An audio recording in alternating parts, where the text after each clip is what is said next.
Hi there, it's Bonnie with So Inspired by Bonnie with another Tuesday's tip. Sorry for the delay in getting started. We had a little bit of technical difficulties and we might still be a little bit off, but I didn't want to get any later since we're getting a late start. So if you're out there, go ahead and give me some love or a like or a shout out so that I know you're here so that we can go ahead and get started. I'm going to refresh my page on the screen here, and hopefully I haven't lost people since I had a late start. I see some showing up. Okay. All right. Today I wanted to start off by just saying thank you very much for your thoughts and prayers and everybody writing in to just let me know that they were thinking about me while I was recovering. I'm feeling great and can't wait to get started. I've missed you guys and just wanted to let you know that I appreciate it. Today we're going to discuss magnetic hoops. Now, I've been curious about magnetic hoops for quite a while. I never had one. So I don't profess to be an expert on them, but I thought it would be good to kind of give my little review from playing with them while I was recovering. I did get the opportunity to play with one. I thought it was a good time to do that and give you my thoughts and impressions on the magnetic hoops. I will say that I really liked how it handled my quilt. But let's back up a little bit and show you how they came to be. Okay, so I did some research, as I'm sure all of you do before you make a pretty good purchase, because these are not inexpensive. These are kind of expensive hoops, if I may say so myself. So I did some research, and what I found, let me get my notes here. What I found, I wanted to make sure to tell you guys too, be sure to share this with your friends. I don't have any problems with you sharing these videos with your friends and let them know in case you think they might find it helpful too. So just wanted to let you know that. When I did some research, I was kind of confused because there were 3 different kinds of magnetic hoops that came from Designs in Machine Embroidery. Aline Roach over there at Designs in Machine Embroidery invented these hoops, and there are 3 different kinds, and so I thought that was a little bit confusing. Which one do I need? And so I did write and ask them, because I was seeing a magnetic magna hoop, and I was seeing a quilter's magna hoop, and all different kinds of magna hoops. I was seeing a snap hoop, I was seeing a snap hoop monster, and I thought, oh my goodness, what's with all the different magnetic hoops? And so I did ask them. They were kind enough to write back very quickly, I might add, so that was kind of neat. I thought that was good that they were very responsive to my questions. And on the magna hoop, that was an older hoop or magnetic hoop that worked in conjunction with the hoops you already have with your machines. So what they did was they would use your hoop, and then they put another hoop, inner hoop, on top of it with a clear cover, and then little magnets that would click on top. That particular type of magnetic hoop they have discontinued. They've moved on to the snap hoop and the snap hoop monster. And I said, okay, so again, what's the difference between these two? The snap hoop, the original snap hoop, is more for just a layer of stabilizer and, say, your design, your fabric. It's not for thicker items. It's not intended for towels or quilt sandwiches or anything like that. Well, since I wanted to work on a quilt sandwich, I thought, okay, so what's this snap hoop monster? And the snap hoop monster has 4 times the magnetic power as the original snap hoop. So it's not going to slip as easily. It's much more powerful, obviously, and it's going to handle the thicker fabrics. So since I wanted to work on a quilt for the new grandbabies that are coming up in a month or so, I decided on the Snap Hoop Monster. So then my next decision was which size. Obviously I needed it for the Baby Lock and Brother machine, since that's what I have. They have these for all different kinds of machines, and so I'm sure whatever machine you have, they will have a Snap Hoop or a Snap Hoop Monster available for your particular machine, make and model.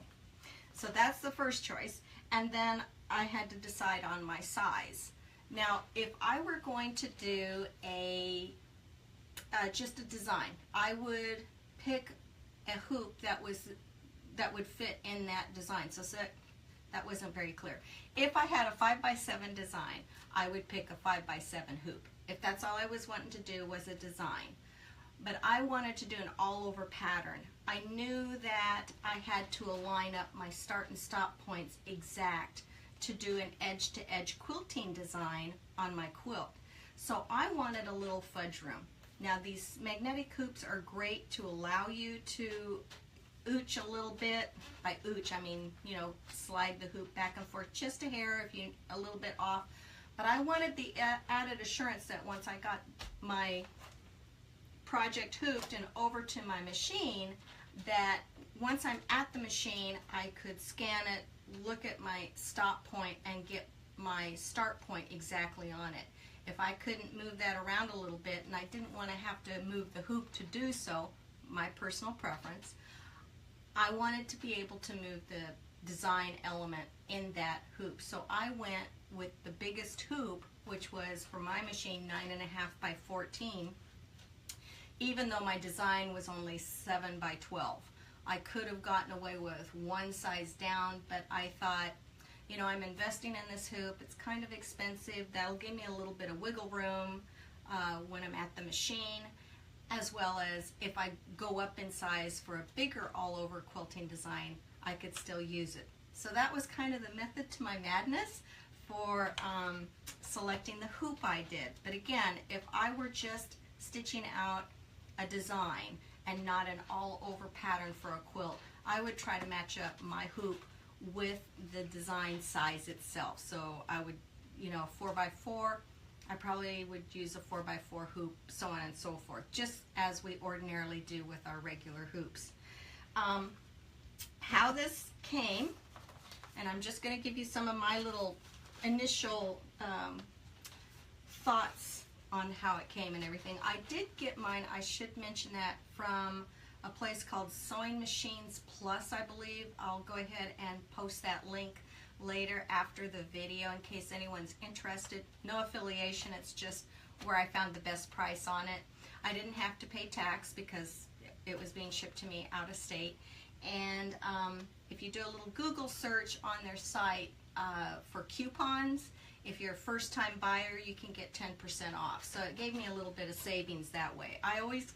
I've learned to kind of do a Google search for coupons at the store where I'm going to purchase, because a lot of times you can find a little coupon.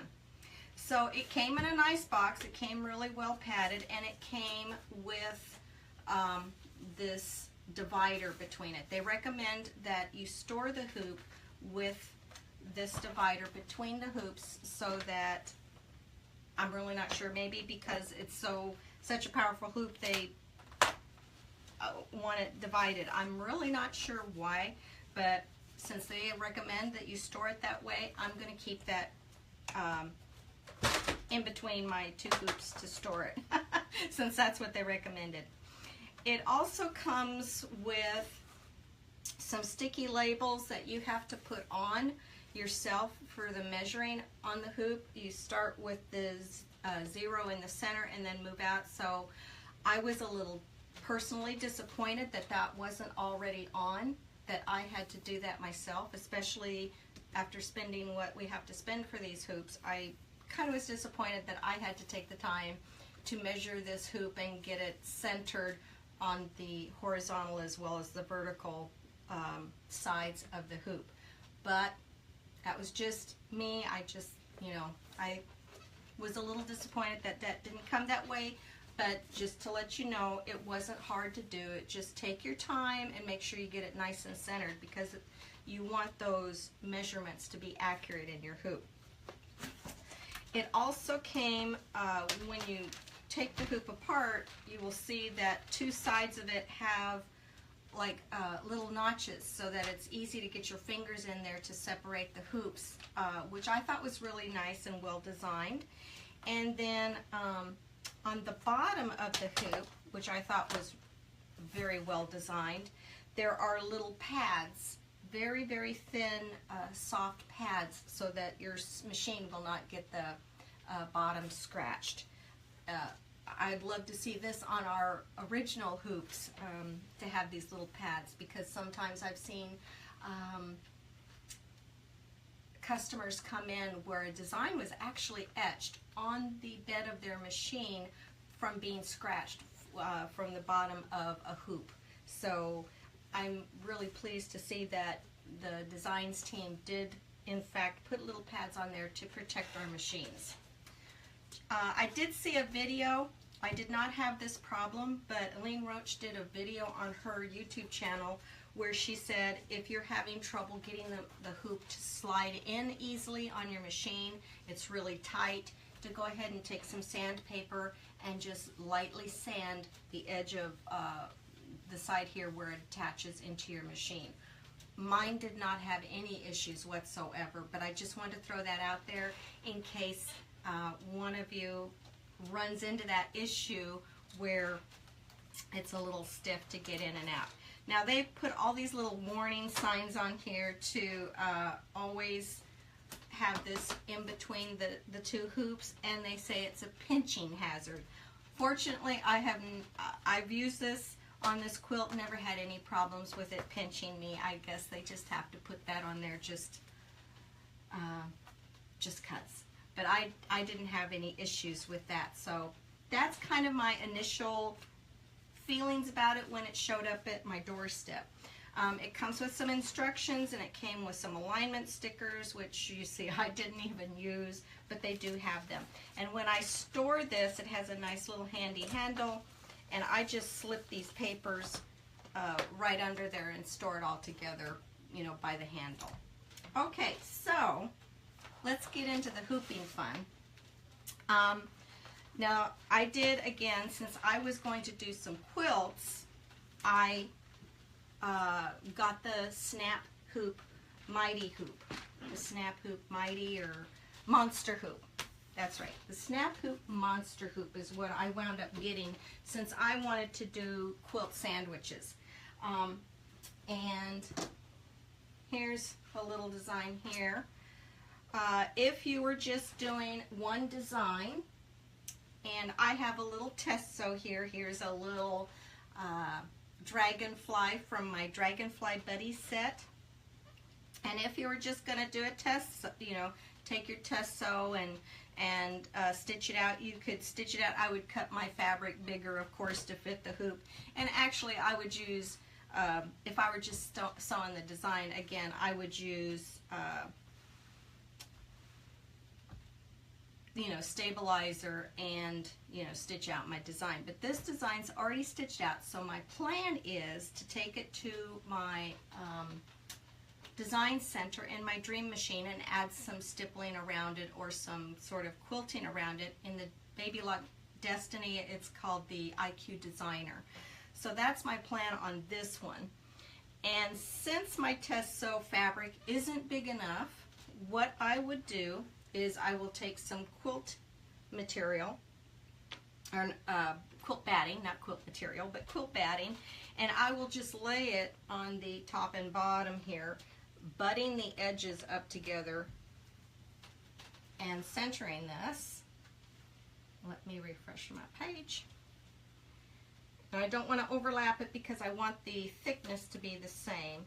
Now on something like this, since I'm doing a quilting design, it's not very dense. However, this is going to be more dense than what my quilt was. So on this one, I would probably take this to the machine and I would zigzag my batting that's been butted together. I would just zigzag that together before bringing it over to my hoop. But for demonstration purposes, I just wanted to show you how you can kind of lay those in there. And again, if I were doing this in real life, I would have zigzagged the batting together. And then you're going to take, I like to take the notch ends and hold them away from me and just lay that on top and then let it come on down. Now, once it's on there, you can feel where the two hoops are one on top of the other, and if they're not quite lined up, you can just slide them over in place and make sure that all the edges of your two hoops, feel them with your fingers, are lined up.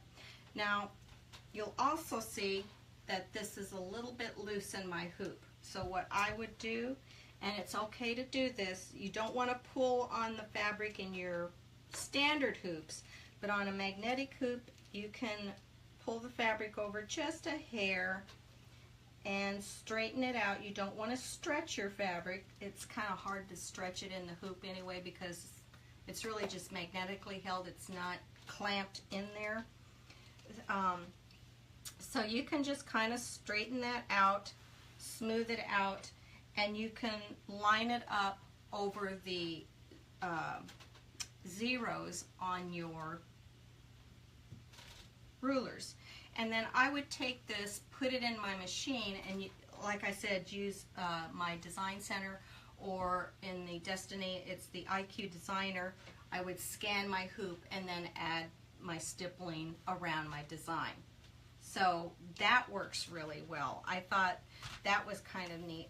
And you can scooch this around a little bit and make some adjustments, which is really nice. Have you ever, I know I have, I think everybody has, when you're using your standard hoop, you get it in there and it's not perfectly straight, it's not perfectly square, it's a little bit woppy-jawed, I like to call it, and then you have to completely unhoop it, rehoop it again. Well, with the magnetic hoop, you can slide the fabric a little bit and kind of move it around and get it straight in the hoop. So I like that I don't have to rehoop everything if something is a little bit off. So that was kind of neat. I really liked that. It saved me a lot of time. So I'm going to put that over here. Now, when I was getting into doing the quilt and quilting an all-over design, which exceeds my hoop, what I did was I printed out, I went to my software and I printed out a paper template, and this was too big for my paper, so I taped it together, you know, following the lines on my sheet. And then I also took and stitched out the design on some light, it was kind of a soft tearaway stabilizer. Let me get this. I get my stabilizers from the embroidery store, and wouldn't you know it, that little guy is stuck up in there. There we go.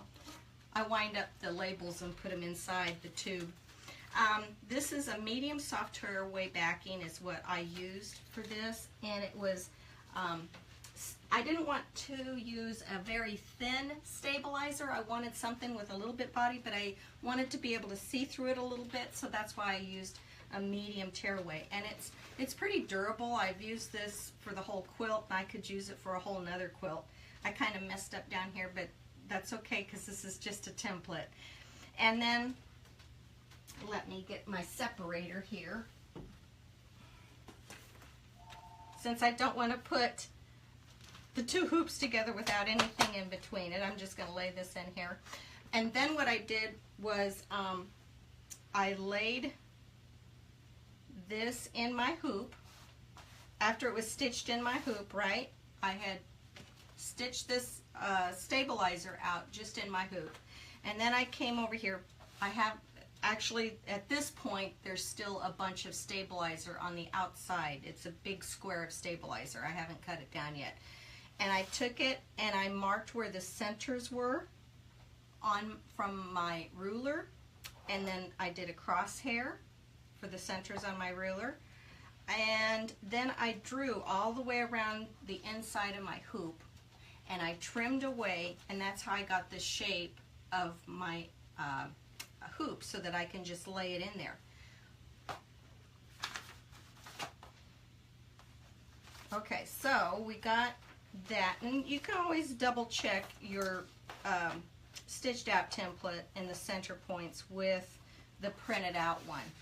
This one, just as another side note, this template, what's actually stitched out, is going to be your most accurate template over anything that's printed out. Printed out templates are 99.99% accurate, but they might be just a teeny tiny hair off because they're printed. They're not the actual McCoy.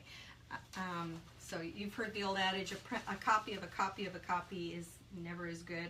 And sometimes too, I've seen where a printed out template was printing at 90% instead of 100% of actual size. So I kind of like the idea of having an actual printed out template. Not printed out, excuse me, stitched out template. And I used a edge-to-edge quilting design from a lady called Emily Scott Designs. And here's a copy of her book. I used one of the designs out of her book for an all-over pattern, just so you know that. Sometimes we digitizers like to go and just use other digitizers' work as well, just like you guys. We sometimes use other patterns from other people. Like Nancy Zeman used to say, I go out to eat just like everybody else, so I don't sew everything I own.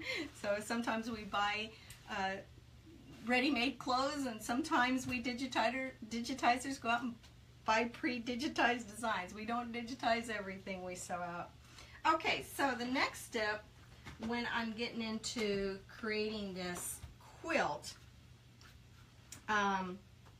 is I've created my stabilizer. Then what I wanted to do, I'm going to set this aside so I don't get those stuck on top of each other without the separator. Now this quilt is finished. This was the one that I was working on, but I think we can still use it, and I can give you an idea of how this went together. This is a finished, the little one that I was working on, and I did my first two hoopings with my standard hoop, and frankly it was a pain in the fanny because that big hoop, I was struggling trying to clamp down all three layers and keep everything straight. It was a booger bear. But how you prepare your quilt top I should say, is you're going to find the center of your quilt top. And then once you find the center, and I was lucky enough that one of my seams on my quilt was the center, but then you're going to take an air-erasible pen or a water-soluble pen or something that will come out, obviously, and you're going to draw a line down the center, all the way down the center length of your quilt. Let me back up, I did pin baste my quilt first, just to kind of get everybody together and under control so I didn't have a bunch of layers shifting on me, but I had a center line drawn on my top, and then I made my sandwich. I had the backing, and then I laid my batting on top, and then my quilt top. Now, I do recommend that you make your batting and your backing a little bit bigger than you ordinarily would if you were taking it to a long arm quilter, because when you get to the edges of the quilt, you're going to have maybe just a half of a design to sew out. You're going to be coming off the edge, and you're going to want to have something there to stitch out on, as opposed to just air. So you might want to make that a little bit bigger, and you'll have a little bit better idea of that once you have your quilt marked with the center and figure out how you're going to go. But I marked my center, and then I knew how wide my design was, and I used the help of my template. And these I lined up, and I started it, about a 1/4 inch from the top. And then I spaced my design elements.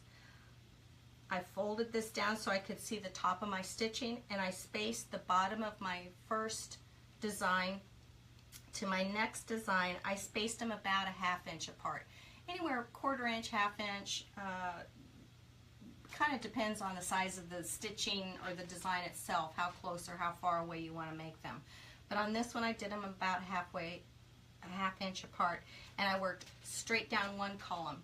When I went to the next column, the design was flipped over so I could get the start and stop, and I laid my template on it, and I got an idea of where the next vertical line was going to be. When I found that, I drew another vertical line on either side, and I worked in vertical lines from the top to the bottom of my quilt, working out as well. So I made columns running down the center, and then I worked down one side, then the other side, and that's how the method of how I worked out on my quilt.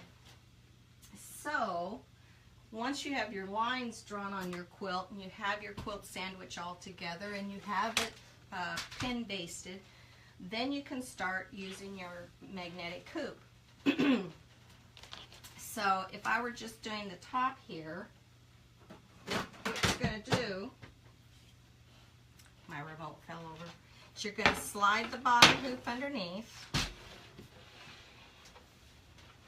and you're going to kind of get a little guesstimation of where it goes, and then you're going to put your template on top exactly where you want it to be. And you might take a pin or two and put them in your template. And then what you're going to do is you're going to take your top hoop, once you have this lined up where you want, and I would still have batting and backing over here. In fact, I'm going to move this down just a hair and pretend that I'm doing the second one so that you can see it all over it. Okay, so I'm going to line this up for my second one, and I can kind of feel underneath where that hoop is. Okay.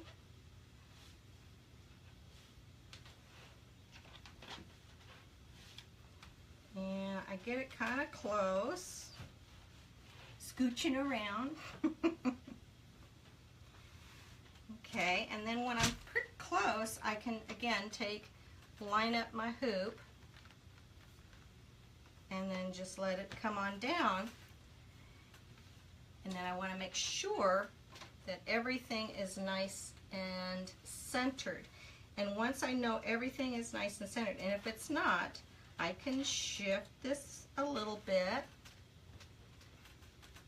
and then you just want to make sure that the center line lines, or I say center line, but yeah, the center line lines up with the zeros on your tape on your hoop. And you want to make sure that you're just a 1/4 inch from, your first design. So once you have that, actually I could take this out and I can make sure that I'm nice and smooth, and then I can lift on the back side and make sure that the back side's nice and smooth. And you can scooch this around. You don't have to take it in and out of the hoop. You can scooch it around, and then put your template back in, line it back up, make sure everybody lines up where you want them to be, and then you can take it to your machine. Now what I did was I kind of folded these sections over so that I could get it into my machine. Let me show you getting it into the machine. I've got to move some stuff around here.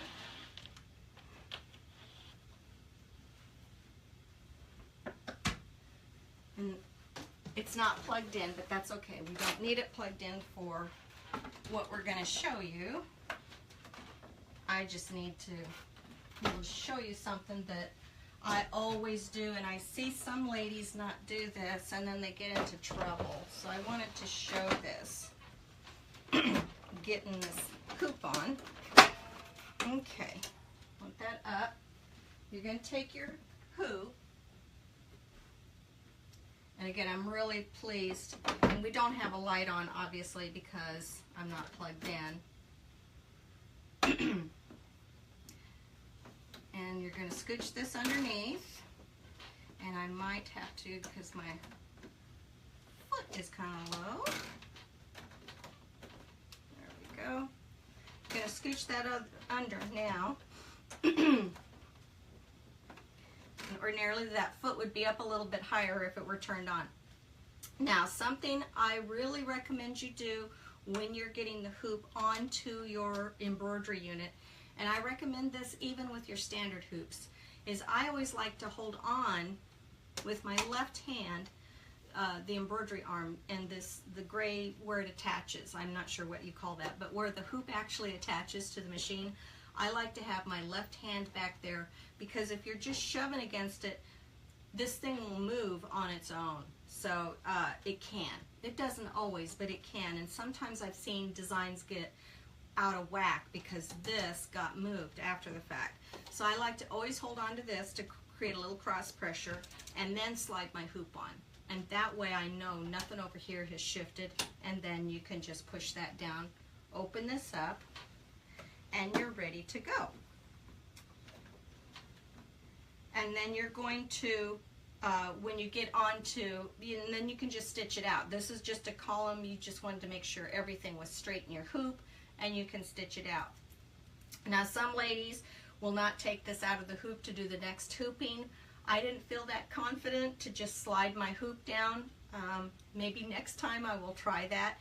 In this one, I always took my hoop out and then realigned it on the flat surface of the table. Now, I will say I got a tip from somebody. Let me go grab something real quick, because I didn't grab it before since we were having some issues.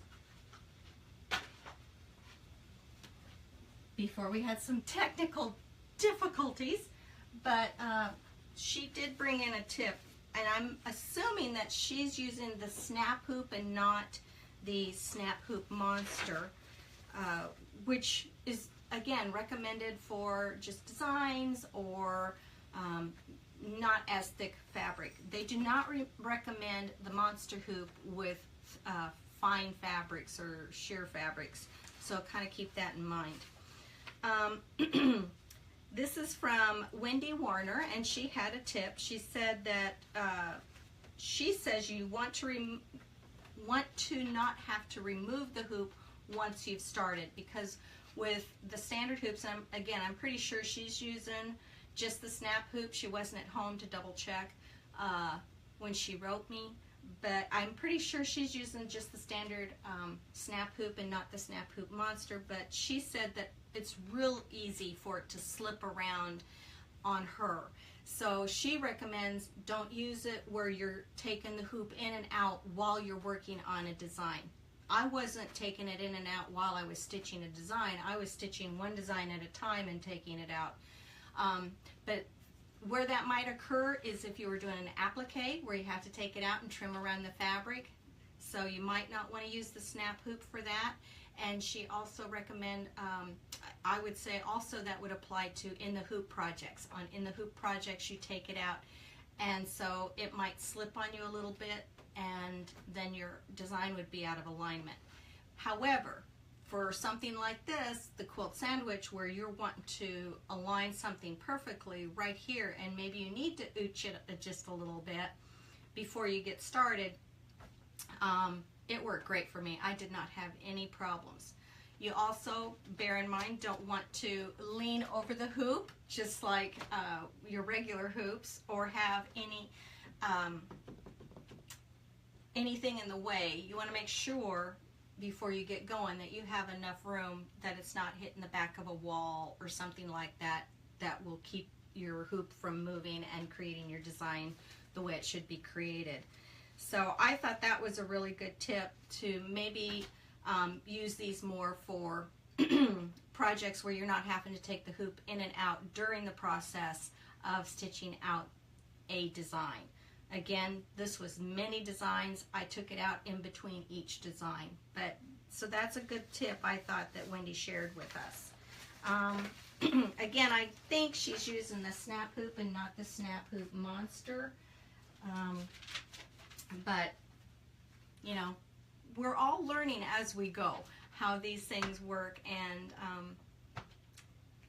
my overall impression was the hoop was really well designed. I thought it did great for my job. It made it so much easier. I cut my hooping time from 15 or 20 minutes of struggling and fighting with my hoop down to maybe 5. So it was a lot faster for me. But again, they are kind of pricey, so you kind of have to weigh those things. But I'm going to go over to the... See how you could just move that? My embroidery arm just moved because I pushed against this. So you do want to make sure that you're not pushing against that. That's why I always hold my hand there when I put the hoop on. I felt it shift a little bit. I'm going to refresh my computer here if I can get this monster machine moved. One of these days they'll make those lightweight. But then we'll probably be disappointed. I did want to say, since Wendy shared that little tip with us, I only have one sheet in front of me. I'm going to send her 5 sheets, 5 half sheets of the Glitter Flex, which we sell on at So Inspired by Bonnie. We have over 50 some odd colors now. And I gotta tell you, we got in the rainbow orange that I know a lot of you have been asking for. It's not transparent. It's a solid, opaque rainbow orange. Is a great orange, and I know Halloween's coming around the corner. Just had to throw that in there. So anyway, back to Wendy. Thanks for sharing that tip with us, and I'm going to go ahead and send her 5 half sheets of the Glitter Flex for sharing that tip with us. So I'm going to go over here and see if we have any questions. My computer just gave me some sort of reminder. I had to shut that off. Don't you love how computers like to remind you of all sorts of things? And music coming on, you just never know what's going to happen live. Okay, I'm going to see if we have any questions. And if I can't see your question, I will look afterwards just to make sure I haven't missed anybody. So don't feel like I'm ignoring you. Sometimes I can't see all the questions.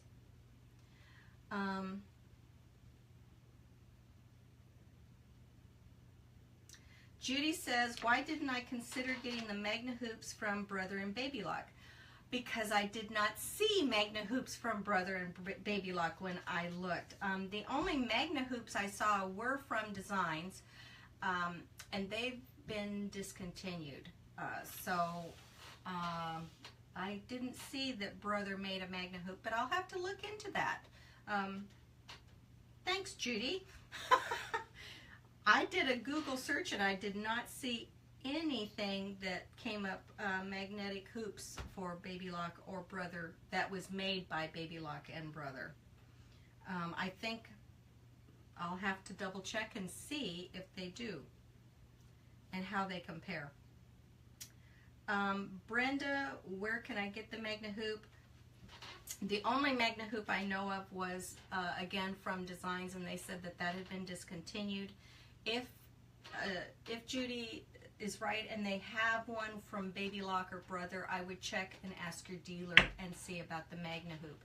But make sure if it's the Magna hoop, make sure it says from Baby Lock and Brother, not Designs on it. If it says Designs on it, you know, from Aline Roach, that one has been discontinued. So we just want to make sure we're talking about the same thing. Okay.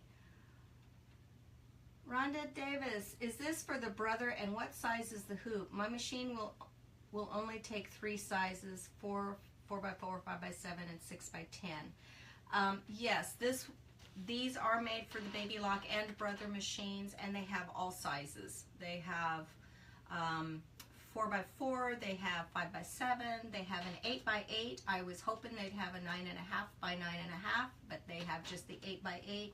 and then I think there's a 7 by whatever that hoop size is, 7 by almost 12, I think, and then there's the 9.5 by 14. So they have all the various sizes available for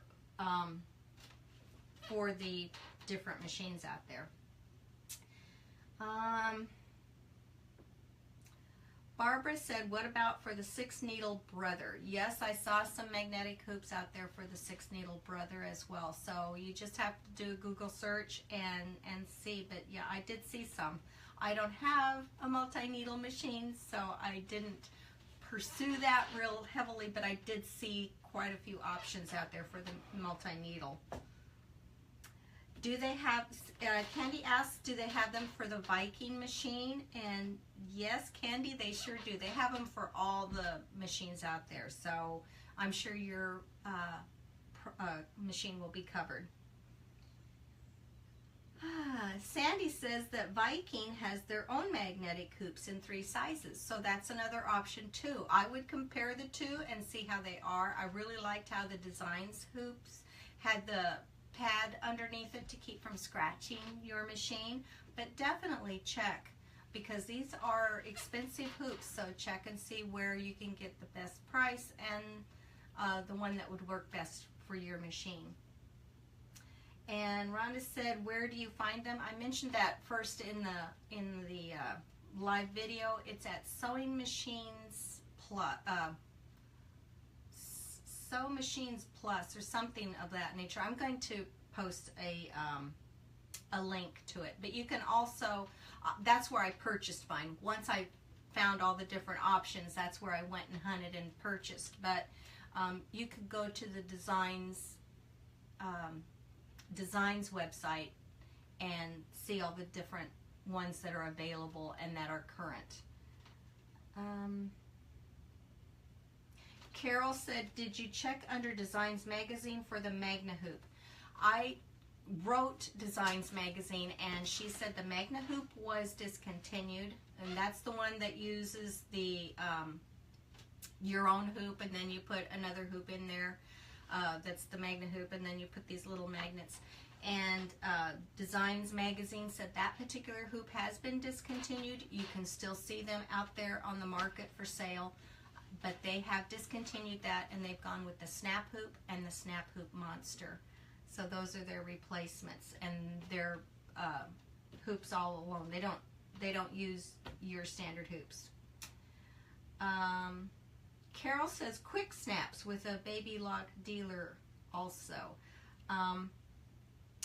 Quick snaps. I haven't heard of quick snaps. I've only heard of the Snap hoop and the Snap hoop Monster as the current models. Again, the Magna hoop, according to Designs magazine, has been discontinued. So just make sure when you are searching for the magnet hoop that what you're, because it was confusing to me at first, but that's all I found were the three models, and the one is being phased out. Even though there's still a lot of them, I found them on Amazon. The Magna hoop I found a lot on Amazon. I found Snap hoop on Amazon. The Monster hoop I think is probably their newest one, and I did not find that as readily, but I did find it at that sewing store. Sharon said hi from San Antonio. I'm glad you're better and back. Thank you. I'm feeling tons better. I've got my energy back, and I'm still kind of taking it easy, but I'm doing fine. No problems. Well, I think that covers most of the questions you had. I did want to cover one other thing, and if I find the article, I'll post that again too. I know that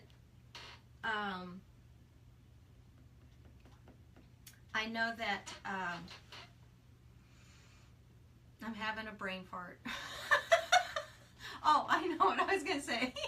I know that I was taught never put magnets near a computer, and our embroidery machines are computers, so that was one of my concerns, and I'm surprised I didn't see that question. But I've talked to designs, I've talked to my dealer, and I read an article, all of them confirming that it's perfectly safe to have magnets around your embroidery machines.